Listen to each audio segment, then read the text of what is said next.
Madhya Pradesh high court ने सरकारी कर्मचारियों को आरएसएस के कार्यक्रमों में शामिल होने को लेकर बड़ी टिप्पणी की है। हाईकोर्ट ने कहा है कि सरकारी कर्मचारियों के आरएसएस कार्यक्रमों में शामिल होने पर बैन की कोई भी कोशिश सबूत आधारित होनी चाहिए, नहीं तो इसे संविधान का उल्लंघन माना जाएगा। साथ ही कोर्ट ने यह भी कहा है कि अदालत इस बात पर खेद व्यक्त करती है कि केंद्र सरकार को ये गलती सुधारने में आधी सदी लग गई।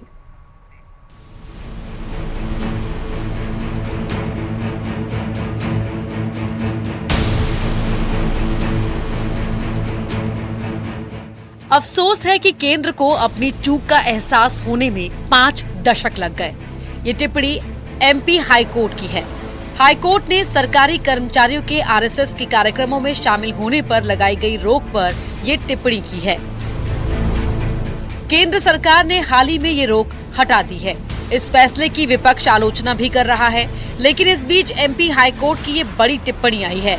आरएसएस से जुड़ी एक याचिका पर हाईकोर्ट ने कहा कि केंद्र सरकार को ये महसूस करने में 5 दशक लग गए कि राष्ट्रीय स्वयंसेवक संघ जैसे अंतर्राष्ट्रीय स्तर पर प्रसिद्ध संगठन को गलत तरीके से सरकारी कर्मचारियों के लिए प्रतिबंधित संगठनों की सूची में गलत रखा गया था। हाईकोर्ट ने सरकारी कर्मचारियों के आरएसएस कार्यक्रमों में शामिल होने पर बैन की कोई भी कोशिश सबूत पर आधारित होनी चाहिए, नहीं तो इसे संविधान का उल्लंघन माना जाएगा। केंद्रीय कर्मचारी रहे पुरुषोत्तम गुप्ता की याचिका पर इंदौर हाईकोर्ट ने बड़ा फैसला सुनाया है। शिक्षा में हर क्षेत्र में काम करती है, उस पर प्रतिबंध क्यों लगाया? तो मैं सर्विस के दौरान भी चाहकर भी अपना सेवा नहीं कर पाया, तो मैं सेवानिवृत्त होने के बाद मुझे लगा कि एक याचिका दायर करना चाहिए ताकि मुझे ये जानकारी मालूम पड़ सके कि सरकारों ने, पिछली सरकारों ने 1966, 1970, 1980 में 3 बार कर्मचारियों पे क्यों प्रावधान लगाया और इसमें 7 साल तक की सजा का प्रावधान था। इंदौर हाईकोर्ट के आदेश पर बीजेपी ने खुशी जाहिर की है। बीजेपी के प्रदेश मीडिया प्रभारी आशीष अग्रवाल ने कहा कि दुनिया के सबसे बड़े सांस्कृतिक संगठन पर कांग्रेस सरकार ने बैन लगा रखा था, लेकिन मोदी सरकार ने ये बैन हटाया है। उन्होंने कहा कि बीजेपी हमेशा ये कहती रही कि आरएसएस सामाजिक सरोकार रखने वाला संगठन है और हाईकोर्ट ने भी इसे माना है। देखिए, इस विश्व के सबसे बड़े सामाजिक सांस्कृतिक संगठन राष्ट्रीय स्वयंसेवक संघ के सामाजिक सरोकारों का लोहा पूरा विश्व मानता। ऐसे में कांग्रेस और कांग्रेस की सरकारों ने जो विचारधारा की लड़ाई, जो राष्ट्रवादी विचार को दबाने के लिए जो षड्यंत्र रचा था, वो भारतीय जनता पार्टी की मोदी सरकार ने हटाया है। और मुझे अत्यंत गर्व होता है कि माननीय न्यायालय ने भी इस पे जो तल्ख टिप्पणियां कसी हैं, वो निश्चित ही कांग्रेस और विपक्षी दलों के लिए आईना है। राष्ट्रवादी दल, राष्ट्रवादी विचारधारा, कांग्रेस और अन्य विपक्षी दल कितना भी प्रयास कर लें, दबा नहीं पाएंगे, ना दबा पाए थे। केंद्र बैन हटा चुका है और हाईकोर्ट ने भी बैन को गलत बताया है, लेकिन कांग्रेस को अभी भी आरएसएस पर आपत्ति है। कांग्रेस मीडिया विभाग के अध्यक्ष मुकेश नायक ने कहा कि आरएसएस बीजेपी को पर्दे के पीछे से चलाता है। संगठन के साथ ही सत्ता और ब्यूरोक्रेसी में भी आरएसएस का दखल होता है। ऐसे में आरएसएस को सांस्कृतिक संगठन कहना उचित नहीं है। देखिए, पूरी दुनिया जानती है कि बीजेपी हर राज्य में अपना एक आदमी एलिवेट करती है संगठन मंत्री के लिए, और बीजेपी का पूरा नियंत्रण है भारतीय जनता पार्टी के ऊपर। बीजेपी का हर निर्णय, चाहे वो संगठन का हो, प्रशासनिक हो, मंत्री बनाने का हो, हटाने का हो, मुख्यमंत्री बनाने का हो, हटाने का हो, सब आरएसएस के संकेत पर होता है। अब सरकारी अधिकारी बिना किसी रोक आरएसएस के कार्यक्रमों में जा सकते हैं। केंद्र सरकार के बाद अब हाईकोर्ट ने भी कहा है कि आरएसएस पर बैन गलत था। बीजेपी और तमाम अधिकारी खुश हैं जो आरएसएस के कार्यक्रमों में शामिल होना चाहते हैं, लेकिन कांग्रेस को अब भी ऐतराज है। न्यूज़ 18 के लिए इंदौर से मिथिलेश गुप्ता की रिपोर्ट। फ्रांस की राजधानी पेरिस में ओलंपिक शुरू हो चुका है, लेकिन उससे पहले यहां जमकर बवाल हुआ। उपद्रवियों ने कई रेल ट्रैक्स पर आगजनी करके भारी नुकसान पहुंचाया। हर जगह अफरा तफरी मची रही। 8 लाख से ज्यादा लोग प्रभावित हो गए हैं। इस खबर को देखते हैं।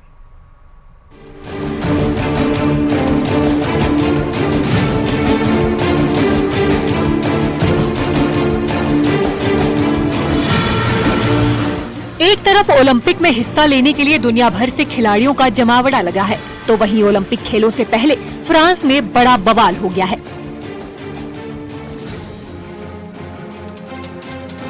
फ्रांस के हाई स्पीड रेल नेटवर्क पर आगजनी कर हमला किया गया है। कई ट्रैकों पर आग लगाई गई, जिससे पूरा रेलवे ट्रांसपोर्ट सिस्टम चरमरा गया है।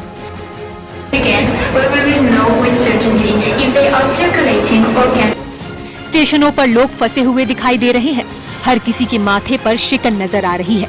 बड़ी संख्या में ट्रेनों को रद्द किया गया है, क्योंकि जगह जगह रेलवे ट्रैक को दुरुस्त करने का काम किया जा रहा है। फ्रांस की सुरक्षा एजेंसियां ट्रैक और रेलवे स्टेशन का जायजा ले रही हैं। रेलवे प्लेटफॉर्म में खड़े यात्रियों को सुरक्षा का आश्वासन दिया जा रहा है। अचानक इन हमलों से फ्रांस में लाखों लोग प्रभावित हुए हैं। तो ये पेरिस का मोपनास स्टेशन है, जहाँ पे कई गाड़ियाँ आज सुबह नहीं पहुँच पाई और ये TGV की ट्रेन थी, जो कि बहुत तेज़ गति से चलती हैं। 300 किलोमीटर प्रति घंटा से भी ज़्यादा रफ्तार है उनकी, और कई जो हिस्से हैं फ्रांस के उनको पेरिस से जोड़ती हैं। ये ट्रेन इसलिए नहीं पहुँच पाई क्योंकि 3 जगह पर ट्रैक पे आग लगा दी गई, जो कि नॉर्थ से, वेस्ट से और ईस्ट से जो ट्रेनें हैं यहाँ नहीं पहुँच पाई, और लगभग 8 लाख पैसेंजर्स को इससे असर पड़ा। लंदन और पेरिस के बीच तोड़फोड़ की घटनाओं की वजह से सेवा बाधित हुई है, जिससे कई ट्रेनों का ट्रैवल टाइम बढ़ गया है। इन हमलों से ट्रेन लाइन की अटलांटिक उत्तरी और पूर्वी लाइनें ज्यादा प्रभावित हुई हैं। सबसे ज्यादा पेरिस का मोंटपर्नासे स्टेशन प्रभावित हुआ है। जानकारी के मुताबिक इस तोड़फोड़ और आगजनी की वजह से जो नुकसान हुआ है, उसकी मरम्मत में काफी समय लग सकता है। जहाँ पर आग लगी थी उसको वहाँ पर मरम्मत कर दी गई है, तो वहाँ पर अब ट्रेन चालू है, लेकिन जो इतनी ट्रेन डिले हुई हैं, जो इतनी ट्रेन कैंसिल हुई हैं, इसका असर तो काफ़ी दिन चलेगा। और ये मान के चल रहे हैं लोग कि शायद कई लोग जो आज शाम की पेरिस की ओपनिंग सेरेमनी पे आने वाले थे, अब शायद कोई लेट ट्रेन लेकर पहुँच पाएंगे। लेकिन भय ये है कि अगर पहले दिन इतना कुछ लोगों ने कर दिया तो भविष्य में लोग क्या करेंगे, और बड़ी कोशिशें हो सकती हैं कि लोग करें कि किसी न किसी तरह इस गेम्स को रोका जाए या कुछ ऐसा किया जाए जिससे गेम्स का मजा खत्म हो जाए। चश्मदीदों के मुताबिक आगजनी के बाद घटनास्थल से लोगों को भागते देखा गया है। मौके पर आग लगाने वाले उपकरण भी मिले हैं। हिंसा के लिए जिम्मेदार लोगों की धरपकड़ की कोशिश तेज कर दी गई है। ओलंपिक ओपनिंग सेरेमनी से ठीक पहले पेरिस में बवाल पर फ्रांस के पीएम का बड़ा बयान सामने आया है। फ्रांस के पीएम ने कहा कि सुनियोजित तरीके से तोड़फोड़ की गई है।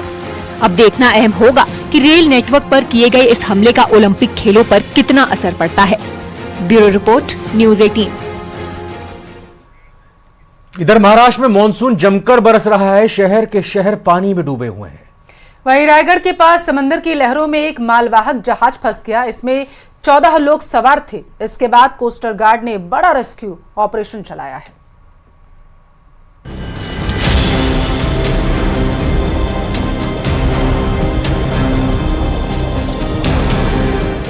लहरों के बीच फंसा जहाज,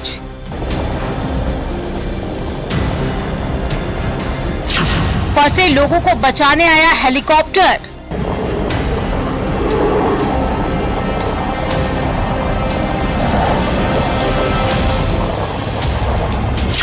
समंदर में बहुत बड़ा रेस्क्यू ऑपरेशन।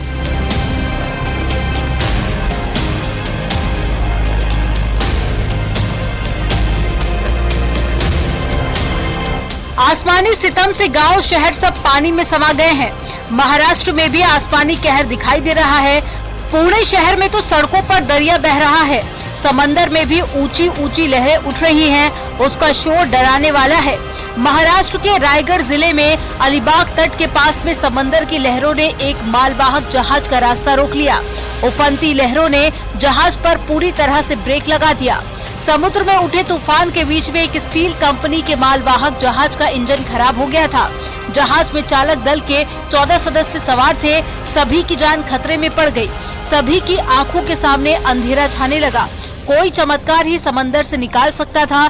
जहाज के फंसने की खबर तटरक्षक बल को मिल चुकी थी, जिसके बाद में कोस्टल गार्ड ने मोर्चा संभाला। विपरीत हालातों के बीच में रेस्क्यू ऑपरेशन शुरू किया गया। जहाज में फंसे लोगों तक पहुंचने के लिए हवाई मार्ग ही एकमात्र विकल्प बचा था। इसके बाद में कोस्टल गार्ड का हेलीकॉप्टर समंदर के ऊपर मंडराने लगा।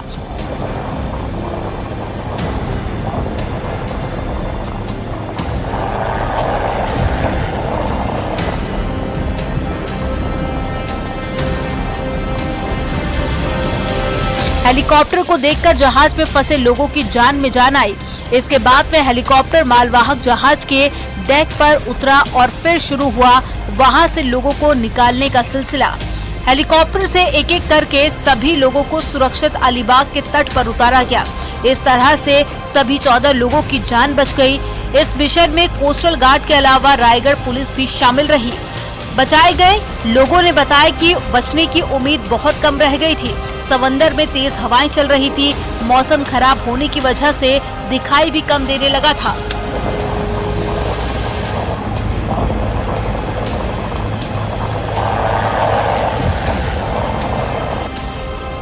कहा जा सकता है कि भारी बारिश की वजह से अलीबाग समुद्र तट पर मालवाहक जहाज रास्ता भटक गया था। ये जहाज गुरुवार को सुबह 25 जुलाई को धर्मताल बंदरगाह से जयगढ़ बंदरगाह के लिए रवाना हुआ था, लेकिन समंदर में उठ रहे तूफान के बीच में जहाज में तकनीकी दिक्कत आ गई और ये लहरों के बीच में फंस गया।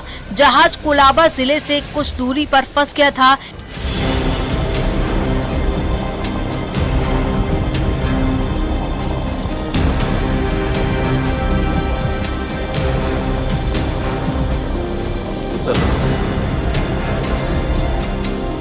लेकिन तटरक्षक बल के जवानों ने बेहद तत्परता दिखाते हुए बड़े रेस्क्यू मिशन को अंजाम दिया। वहीं स्टील कंपनी ने भी सभी सदस्यों के सलामत होने की पुष्टि की है।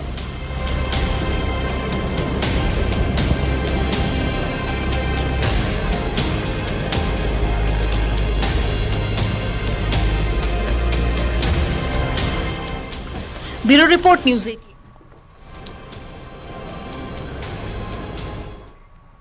और अब भीलवाड़ा की खबर आपको बताते हैं, जहां पर आग का तांडव देखने को मिला है। कार में गैस भरते वक्त बड़ा हादसा हुआ है। गैस रिसाव से दुकान में आग लग गई है।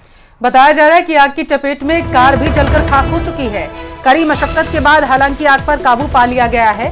अवैध रूप से बताया जा रहा है कि यहाँ पर जो है घरेलू गैस जो है वो भरी जाती है। दुकानदार सुभाष नगर थाना क्षेत्र का ये मामला बताया जा रहा है, जहाँ पर दुकानदार अवैध तरीके से घरेलू गैस भरते हैं, ऐसी जानकारी सामने निकल कर आई और इसी दौरान भीषण आग लग गई। तो ये तस्वीरें आप देख सकते हैं किस तरह से आग पूरी तरह से कार को अपनी चपेट में ले चुकी है। जो जानकारी मिल रही है उसके मुताबिक जो घरेलू गैस है उसको अवैध तरीके से इस कार में फिल किया जा रहा था, तभी अचानक आग लग गई। करौली से बड़ी खबर आप तक पहुंचाएंगे, जहां पर ग्राम विकास अधिकारी पूजा मीणा निलंबित कर दी गई है। ये लापरवाही जो है, उदासीनता बरतने पर उन पर की गई है कार्रवाई। जी हां, और साथ ही साथ मामचारी ग्राम पंचायत की ग्राम विकास अधिकारी ये थी। इसके अलावा निलंबन काल में यानी जब सस्पेंशन रहेगा उस दौरान टूडा भीम पंचायत समिति में अटैच रहेंगी। जिला परिषद मुख्य कार्यकारी अधिकारी ने इस संबंध में आदेश जारी किए हैं। तो करौली से इस वक्त की बड़ी खबर है आपके टेलीविजन स्क्रीन पर। बड़ी खबर डूंगरपुर से, जहां स्कूली छात्र का अपहरण करके मारपीट की गई है। छात्र को पीट कर लहूलुहान कर दिया गया। छात्र को जिला अस्पताल में इलाज के लिए भर्ती करा दिया गया है ताकि उसका बेहतर तरीके से इलाज किया जा सके। जानकारी है कि 10 लोगों ने उसका अपहरण किया था और उसके बाद उसके साथ बेरहमी से मारपीट की गई। बिछीवाड़ा थाना क्षेत्र के सेरावाड़ा गांव की यह घटना बताई जा रही है। पुलिस अब मामले की जांच करेगी। तो स्कूली छात्र का अपहरण कर मारपीट की गई। अजमेर के किशनगढ़ से बड़ी खबर आप तक पहुंचाएंगे, जहां पर इंस्टाग्राम पर अश्लील फोटो अपलोड करने के मामले में पुलिस जो है कार्रवाई कर रही है। जी हां, गांधीनगर थाना पुलिस आरोपी गौतम को गिरफ्तार कर चुकी है। अश्लील फोटो अपलोड कर ये युवक युवती को ब्लैकमेल कर रहा था। अब शिकायत मिलने पर पुलिस ने यह बड़ा कदम उठाते हुए गिरफ्तार कर लिया है आरोपी को। और इसी के साथ फिलहाल के लिए इस बुलेटिन में बस इतना ही। यहां रुकेंगे एक छोटे से ब्रेक के लिए। ब्रेक के आगे देखिए 20 मिनट 20 खबर। नमस्कार। नमस्कार।